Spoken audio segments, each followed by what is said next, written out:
और मेरे भाई क्या हालचाल, कैसी हो मेरी बहन, कितना काम किया, नीचे कमेंट सेक्शन में लिखो। सबसे इंपॉर्टेंट चीज यही है, सबसे इंपॉर्टेंट चीज यही है, तुम्हारे जितने भी जवान हैं, आर्मी, नेवी, एयरफोर्स, वो अपना काम फुल रिस्पॉन्सिबिलिटी एंड ड्यूटी के साथ कर रहे हैं। तुमको अपनी ड्यूटी एज ए सिविलियन करनी है। तुम्हारी ड्यूटी है, तुम जितना ज्यादा अपने आपको सिविलाइज्ड बनाते हो उतना देश सिविलाइज्ड बनेगा। बेहतरीन रूप से सक्सेसफुल बनना है, खूंखार रूप से सक्सेसफुल बनना है। जितना ज्यादा नागरिक ताकतवर बनेगा, देश अपने आप ताकतवर बनता चला जाता है। जिससे काम नहीं होता, प्लानिंग नहीं होती, कंसिस्टेंटली काम नहीं होता, टाइम मैनेजमेंट में पिले रहते हो, अटैक मोड उठाओ। अटैक मोड ये सारी प्रॉब्लम सॉल्व करता है। फोड़ के हाथ में रख दोगे, अपने गोल्स पूरे करोगे, जो भी सपने हैं वो पूरे होंगे। बहुत ताकतवर बनना है, बहुत पैसे वाला बनना है। अटैक मोड के अंदर पूरा स्ट्रक्चर दिया है कैसे फोड़ के हाथ में रख देना है। कमेंट सेक्शन में नीचे पिंड है, उठाओ, आओ जुड़ो हमारे साथ। यहाँ आपका वीडियो है चाइनीज अपनी औकात दिखाते हुए। कुल मिला के इस वक्त अगर आपको पता नहीं है, अगर आप ट्विटर पे बैठे हो, ना बैठो बेटर है भाई। ऐसा कीचड़ है ट्विटर जिसकी कोई हद नहीं है। एक तरफ पाकिस्तान का प्रोपेगेंडा अलग चल रहा है, दूसरी तरफ आपको out of nowhere most unexpected form में चाइनीज इन्वॉल्वमेंट दिखेगा इस चीज में, जैसे कि भाई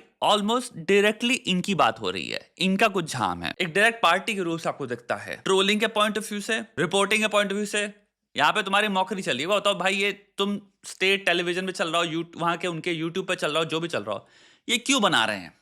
और तुम्हें क्या लगता है ये स्टेट, उनकी जो सरकार है, जो सब कुछ कंट्रोल करती है, क्या ट्रांसमिट होगा, क्या ब्रॉडकास्ट होगा, तुम्हें लगता है वो अलाउ करेंगे?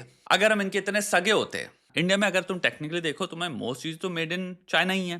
तुम्हारे बड़े बड़े यूट्यूबरों से लेके उनके प्रोडक्ट उठा लो, उससे लेके तुम्हारा कोई भी घर में तुम देखोगे, मोस्ट चीजों को अगर चेक करोगे तुम ऊपर नीचे कर आके वो मेड इन चाइना ही दिखेगा तुमको। हो सकता है ये दिख जाए कि भैया डिजाइन्ड इन अनदर कंट्री, और तुम्हारी जो जितनी भी एक्सेसरीज, जितना भी चीजों से बना हुआ है वो मेड इन चाइना है। बहुत हद तक काफी लोग क्या करते हैं, एक पार्ट बाहर का डिसाइड कर देंगे, बना देंगे, उसको कह देंगे मेड इन इंडिया या मेड इन समथिंग।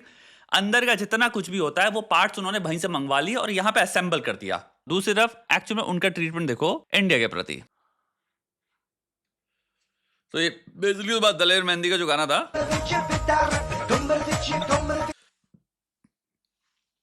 उस पे बनाया है।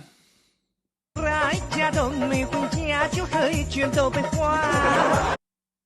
没说过就算家里他都是坏蛋，什么都看不起你。呀，这次丢人丢大了，换飞机回家全部换新的，就没当。 एंड ऑफ कोर्स तुम्हारे रेसिस्ट जो पूरा ओवर्ट रेसिज्म है, उसकी तो बात ही छोड़ो। The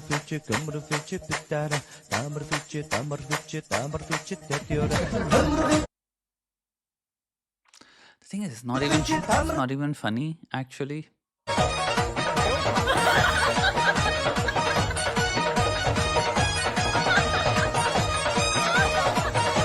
पीछे तुम्हारा वो डाल दिया, कोई बेवकूफ की तरह हंस रहा है, लाफ ट्रैक सड़ा हुआ सा। But anyway, so that's the point. And तुम एक चीज नोटिस करना, अभी रिसेंटली इन्होंने क्या किया, इंडियंस के लिए वीजा खत्म कर दिया है। बहुत ही जो भी पहले इंटरव्यूज होते थे, सब कुछ हटाया तुम्हारा उसकी विजिट के बाद से। क्या नाम है, स्पीड की भैया, ताकि आप दबा के ट्रैवल करें चाइना के जगहों पे, उनका टूरिज्म से पैसा दें। और मैं चीज देख रहा हूँ इस वक्त चल रहा है boycott to Turkey, boycott to Azerbaijan. I don't think boycott to China तुम्हारा ट्रैवल ये सब चल रहा है, पता नहीं क्यों। हम लोग आंखें मिंदियाए में खोए हुए हैं कि भाई जैसे ये देश, इनका सोशल मीडिया देख लो, तुम्हारे पीछे से तुम्हें पता है सप्लाई में भी दबा के सप्लाई यही कर रहे हैं काफी चीजें, तो इनकी औकात भी दिख जाती है। इंडियंस जब तक इस सच्चाई से नहीं जागेंगे कि हमारा एक्चुअल में सबसे बड़ा एनिमी एक्चुअल में चाइना है, तब तक तुम बैठे रहोगे। मैं ये नहीं कह रहा हूँ मतलब कि पाकिस्तान जो भी चिरकांड बना कर रहा है उसको हम इग्नोर कर सकते हैं, वो नहीं कह रहा हूँ। मैं कह रहा हूँ आपको आंखें खोलनी पड़ेंगी, आपको प्रॉपर आंखें खोलनी पड़ेंगी कि आपकी जिंदगी में हमेशा से आपकी बैटल और हमेशा से आपका कंपटीशन एक्चुअल में चाइना ही था। और जब तक हम उस लेवल पे सोचेंगे नहीं, इंटरसेप्ट नहीं करेंगे, बिल्ड नहीं करेंगे अपने आप को डेवलप नहीं करेंगे, क्योंकि अगर आपका एनिमी ये है और वो प्रॉक्सी वॉर खेल सकता है, दुनिया को ट्रेड कर रहा भाई, दुनिया की सारी चीजें जो आप सोच सकते हो, दुनिया किसी भी कोने में बैठो, एक बार जरा प्रोडक्ट उठा के पीछे पलट देख लो, मेड इन चाइना लिखा होता है। वो इस लेवल पे ऑपरेट कर रहे हैं और ये आपका डायरेक्ट एनिमी है। मेरा कहने वाला ये है, आंखें खोलो। खतरनाक व्यक्ति वो है जो फुल क्लैरिटी से जीवन जीता है, लड़ता नहीं है, झगड़ता नहीं है, रियलिटी से एक्सेप्ट करता है अपने एनिमीज, अपने कंपटीशन, उनको प्रॉपर्ली रिकॉग्नाइज करना, इंटेंसिटी से रैंक करना कि कौन कितनी इंटेंसिटी से हमारे कंपटीशन में है। कंपटीशन इन द सेंस कि इसकी एनमिटी का लेवल क्या है। चाइना का मैं एक्चुअल में ऑन पार विद मैं रखूंगा पाकिस्तान। और पाकिस्तान, अगेन व्हेन आई से पाकिस्तान, आई रियली मीन तुम्हारा Pakistan military complex, Pakistani army, जो कि इनकी गवर्नमेंट को कंट्रोल करती है, सिविलियंस को भी कंट्रोल करती है, उनका खुद की भी जिंदगी उन्होंने झन्नू बनाई रखी है। आपकी स्टोरी के पॉइंट ऑफ व्यू से, आपकी स्थिति के पॉइंट ऑफ व्यू से आपका सुपर विलेन चाइना है और आपको उसको कॉन्कर करना है मिलिटरीली प्रिपेयर्डनेस में, लेकिन इकोनॉमिक सॉलिडारिटी में, इकोनॉमिक स्ट्रेंथ में। और जब तक हम वो नहीं करेंगे, आप एक बात समझो, इकोनॉमिक स्ट्रेंथ आंसर है और हमेशा से था टू इवन मिलिट्री माइट, पूरी दुनिया को मजबूर कर देने में, तुम्हारे लिए खड़े होने में, क्योंकि at the end geopolitics run करती है लेवरेज पे। मेरा फायदा क्या है, गेज करते हैं, हमारे इंटरेस्ट कितने अलाइन करते हैं और एक्चुअल में कॉस्ट बेनिफिट एनालिसिस चलते हैं। चाहे हमारा कितना रिश्ता हो, चाहे कितनी विजिट्स हो, चाहे कितना लल्लो झप्पो किया हो, अगर भैया शीट में मैं देख रहा हूं और एनालिसिस में मुझे दिख रहा है कि भाई यहाँ पे मेरा कोई लॉस है ही नहीं, तो मैं क्यों करूंगा, भाड़ में गया। ये है जियोपॉलिटिक्स। चाइना अगर किसी भी तरह के कॉन्फ्लिक्ट में इन्वॉल्व होता है तो कॉस्ट बेनिफिट एनालिसिस की जब पूरी दुनिया खोलेगी चट्टा, तो अगर वो ऑपरेसर है तो थोड़ी उनकी डिपर लेगी ये बोलने में कि भैया मत करो। हो सकता है सामने से आके बोल दें, बट ये पीछे से इनको पता है कि इतना रिलायबिलिटी, डिपेंडेंस इतना भयंकर बन गया है कि इनको औकात नहीं है कुछ बोलने की। और वहीं पे अगर चाइना वॉरफेयर करता है, जो कि इंसान को लगेगा कि हाँ अपने हित को प्रोवाइड करने कर रहा है, तो भाई ओपनली साले सपोर्ट भी करेंगे सब। देखना तुम, रिलायंस इतना बना लिया इसने, तो एट द एंड पूरा खेल डोमिनेशन का है, डोमिनेंस का है। सैड बात यही है, क्योंकि हम बात कर रहे हैं यहाँ पे इंटर ग्रुप रियलिटी की। We not talking about humans any more, we talking about groups. Countries technically groups हैं, या फिर कंट्री के जो रिप्रेजेंटेटिव्स होते हैं वो तो एटलीस्ट ग्रुप्स ही होते हैं, उसमें तो कोई सोचने वाली बात ही नहीं है। तो हमारी डिसीजन मेकिंग के रिस्पॉन्सिबल पार्टीज एक्चुअल में बिलियंस ऑफ लोग नहीं है, वो कुल मिला के चंद ग्रुप्स हैं। हर कंट्री के जो रिप्रेजेंटेटिव्स होते हैं वही तो उस कंट्री के बिहाफ पे बात करते हैं, रिश्ते बिल्ड करते हैं, ट्रेड के रिश्ते बिल्ड करते हैं, जो भी करते हैं।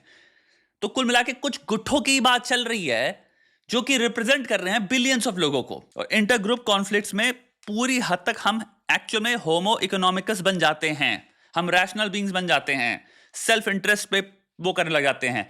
एम्पैथी एक्चुअल में मिल जाती है, खत्म हो जाती है, नस्तिनाबूत हो जाती है, क्योंकि एम्पैथी एक्चुअल में बड़ा ह्यूमन इमोशन है। और जहां लेकिन इंसान रैशनली सोचने लग गया, सिर्फ मैं देखूंगा प्रॉफिट एंड लॉस के बेसिस पे, इस एक्शन में मेरा पूरा, मैं बैठ के कैलकुलेशन बिठा रहा हूं, प्रोजेक्शंस देख रहा हूं, फ्यूचर प्रोजेक्शंस देख रहा हूं, अपनी इकोनॉमिक्स देख रहा हूं कि भाई इससे मेरे परसीव लॉसेस क्या हैं और परसीव बेनिफिट्स क्या हैं। जहां तुम परसीव लॉसेस और बेनिफिट्स पे आ गए, इंसानियत मर गई। 4 पन्नों पहले इंसानियत का खत्मा हो चुका है ऐसी सोच में। इंसानियत का जो कदम होता है, जो पहला कदम होता है, जहां पे किसी दोस्ती, एल्ट्रुइज्म, प्रो सोशल बिहेवियर जो होता है, वो वहां होता है जहां पे आदमी अपनी परवाह नहीं करता है सामने वाले की। यार किसी को चोट लगे, इसको हम चाहे दूसरा अपोज भी करो, तुम कहो नहीं यार ये गलत हो रहा है।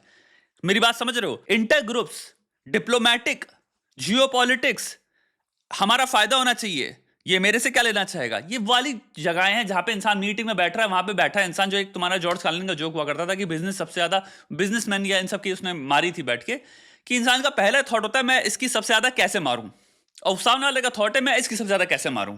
तो जितनी अलायंसेस भी बन रही है वो एक्चुअली इंटरेस्ट बेस्ड अलायंसेस हैं। अमेरिका इंडिया के साथ क्यों लल्लो झप्पो कर रहा है? क्योंकि उसका चाइना से अटका हुआ है। तो आ रहे हैं आप इंटरेस्ट बेस्ड, सेल्फिश नीड की वजह से, क्योंकि आपका चाइना से है तो उसका बगल में कौन बैठा है? इंडिया बैठा, चलो इंडिया से दोस्ती बनाते हैं क्योंकि डेमोक्रेसी है। जब तक रशिया से हम क्लोज थे, रशिया से उसको वो करना था, तो भैया पाकिस्तान को सपोर्ट कर रहा था America for the longest period of time. तो आप देख रहे हो इनकी अलायंसेस, इनकी लॉयल्टीज कितनी ज्यादा कंडीशनल हैं। ये है दुनिया कुल मिला के, और ये है चाइना की रियलिटी। और ये वीडियो मैं जो बात कर रहा हूं, इस बात को समझो, जब तक भारत भावनाएं त्याग नहीं करेगा और टोटल डोमिनेंस पे गेम नहीं खेलेगा, और डोमिनेंस मतलब कि आपको रीजनल लेवल पे जितने भी करप्शन है जो कि इंपीड करता है ग्रोथ को, डेवलपमेंटल लेवल पे छोटी छोटी स्टेट्स, छोटी छोटी सिटीज में करप्शन होता है, साले जितने भी लोकल नेता हैं ये जितनी देश का खाते हैं और मारते हैं, जिसकी वजह से देश का डेवलपमेंट रुकता है, आपको नस्तिनाबूद करना पड़ेगा इनको। डोमिनेंट कंट्री वो है जहां पे जो चीजें जिस चीज में अलॉट हो रही है वो फुल ट्रांसपेरेंसी, ऑल्सो सिंसेरिटी के साथ इंसान पूरा कर रहा है, निभा रहा है नेता। क्यों? क्योंकि उसको देश प्रेम है, क्योंकि वो भी एक युद्ध का पार्ट है, और आपका युद्ध चाइना से है। इतना तो मान लो सिविलाइजेशनली जो आपने देखा है, डेवलपमेंटली किस लेवल पे वो ऑपरेट कर रहे हैं भाई, तभी इतने ज्यादा सारे तुम्हारे क्रिएटर्स, दुनिया भर के इन्फ्लुएंसर्स सठियाए हुए वहां पे जा जाके पगलाए हुए, और इंडिया में आके साले साले क्या दिखाते हैं हमको ही पता है। तो वो हमें फ्लिप करना पड़ेगा। वो भी गेम सिर्फ 10 साल का है, अगर हम अपनी औकात पे आ जाएं, अगर हम अभी जग जाएं। अगर आप नहीं जगोगे तो भाई एक चीज बता रहा हूं, आपका मेन एनिमी चाइना है और रहेगा, और ये जिस लेवल पे डोमिनेट कर रहा है और ये करता चला जाएगा, हमारे खोपड़ी पे हमेशा प्रॉब्लम्स रहेंगी इस प्रकार की। प्रॉक्सी वॉर खेलने में क्योंकि कन्वीनियंस है, दुनिया की नजर में हम अच्छे हैं, अगर हमें बहुत पैसा है तो हमें कोई फर्क नहीं पड़ रहा। अमेरिका ने पूरी जिंदगी अगर देख लो, अमेरिका ने प्रॉक्सी वॉर तो लड़ी हैं, फंड करता रहा, इधर एक ऑर्गेनाइजेशन को फंड किया, उधर उसको, एक टाइम पे तालिबान को फंड कर रहा था रशिया से लड़ने के लिए। पूरी इतिहास देखो उसने, तुम्हारी कौन कौन सी टेररिस्ट ऑर्गेनाइजेशन को अमेरिका ने तक खुद ही फंड किया हुआ है।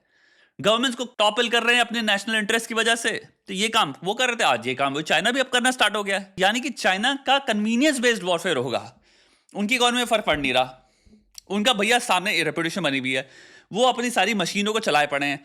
वॉर में क्या होता है, देश रुक जाते हैं। आप देखो कितना पूरा ब्लैकआउट हो रहा है, स्कूल्स रुक जाएंगे, जितने भी ऑपरेशनली चीजें चल रही थी वो चीजें रुक जाती हैं कितने दिनों के लिए। जो इस वक्त चल रहा है, कितने शहरों में, कितने स्टेट्स में देखो इतनी प्रॉब्लम्स चल रही हैं, तो मैं लगता है कि इसका इकोनॉमिक कॉस्ट नहीं है, अच्छी खासी कॉस्ट है भाई। कितनी फैक्ट्रीज होंगी, कितने सारे बिजनेसेस होंगे, कितने सारे ऑफिसेज हैं, कितनी सारी मैन्युफैक्चरिंग हो रही है, रिसर्च हो रही है, डेवलपमेंट हो रहा है, सब रुक जाता है ना। आप अगर किसी को भी रोक फ्रॉम टाइम टू टाइम, भाई वो उस दिन का लॉस तो है ना। फिर हम डायरेक्ट वॉर में इन्वॉल्व हैं। चाइना का सीन क्या है, मक्खन की तरह चल रहा है। वीडियो का तात्पर्य ये है, पहला, हमारा मेन एनिमी मानो या ना मानो चाइना है। चाइना खिलाएगा पैसे आपको अगल बगल टिंकू पिंकुओं को। टिंकू पिंकुओं की औकात कभी आपसे लड़ने की थी ही नहीं, वो उछल इसी ले रहे हैं। दूसरा, चाइना से आपको जीतना है इकोनॉमिकली। इकोनॉमिक के अंदर मिलिट्री यानी फिजिकल डोमिनेंस भी इन्वॉल्व होता है। जो पैसे वाला है वो फिर शरीर से भी ताकतवर है, क्योंकि अगर वो दिखने में ताकतवर नहीं लग रहा तो 50 ताकतवर लोगों को हायर कर सकता है सेकंड में, बॉडीगार्ड रख सकता है, पूरी टीम रख सकता है, एक पैरामिलिट्री हायर कर सकता है। पैसे वाली की औकात ये है, पैसे वालों से फटती है इसलिए दुनिया में लोगों की, क्योंकि पैसा बोलता है। तीसरा, डोमिनेंट ताकतवर बनने के लिए आपको एक्चुअल में डेवलपमेंट करना पड़ेगा फुल स्केल, यानी कि ट्रांसपेरेंसी बहुत हद तक लानी पड़ेगी, ट्रस्ट फैक्टर बढ़ाना पड़ेगा, क्योंकि हमारे देश में ट्रस्ट है ही नहीं सिटीजन्स के बीच में ही। हम इंस्टीट्यूशंस पे ट्रस्ट नहीं करते, वो इसलिए क्योंकि भाई हमें चोट लगती रहती है। लोकल लेवल पे नेताओं में अभी भी गुंडागर्दी चलती है, गुंडे नेता बनते हैं, गोली कट्टा चल रहा है, ये सब करवा लो। जहां आप लोअर लेवल्स ऑफ फंक्शनिंग या गवर्नेंस में आ जाते हो, जो एक्चुअल में सबसे ज्यादा मैटर करते हैं, जो बेसिक रोड बनवाने वाली बातें होती हैं कि अच्छी रोड बन जाए, और वो रोड जो हर 6 महीने में टूट जाती है, मेरे कहने वाला भी है, वो पुल जो गिर जाता है, जितने भी कर्मचारी हैं, छोटे छोटे लेवल पे जितने भी चेंजेस होने हैं, सिविक सेंस से लेके जितनी भी चीजों को इंपोज करना है, वो जब तक पूरी तरीके से होंगे नहीं, ये बैरियर्स हैं ग्रोथ में, तो ग्रोथ हमेशा डिले होती रहेगी। काम करो, पहली चीज यही है, काम करो। दूसरी चीज, इस वॉर में हमें एक चीज समझनी चाहिए एज अ सिटीजन, अब टाइम आ गया हमको भी बदलने का। सिविक सेंस, भयंकर सेंस में अपने अंदर लाना स्टार्ट करो, कॉल आउट करना स्टार्ट करो अपने ही नागरिकों को। वीडियो के रूप में जो करना लग गए लोग, मुझे बड़ी खुशी होती है। करो, शर्म शेम करो साले अपने नागरिकों को। देश की बात है, जो लोकल पॉलिटिक्स है उसको ट्रांसफॉर्मेशन में आना पड़ेगा, क्योंकि लोकल पॉलिटिक्स बहुत बहुत बहुत गंदी है इंडिया में। मुझे नॉर्थ का पता है, मुझे साउथ का कुछ नहीं पता। जहां तक नहीं मैं नॉर्थ का जानता हूं, मुझे पता है भाई अभी भी गुंडागर्दी यही सब चल रहा है भाई, और आपके नेताओं में केसेस भी लगे होते हैं पता नहीं कितने। ये सब चीजें खत्म करनी पड़ेगी आपको, बहुत डेवलपमेंट फोकस होना पड़ेगा। बाकी आप काम करो, अब शुरुआत है, धीरे धीरे ये पूरा एक सिविलियन सेंस पे एक इंटरनल रेवोल्यूशन है जो हम सबको लाना है।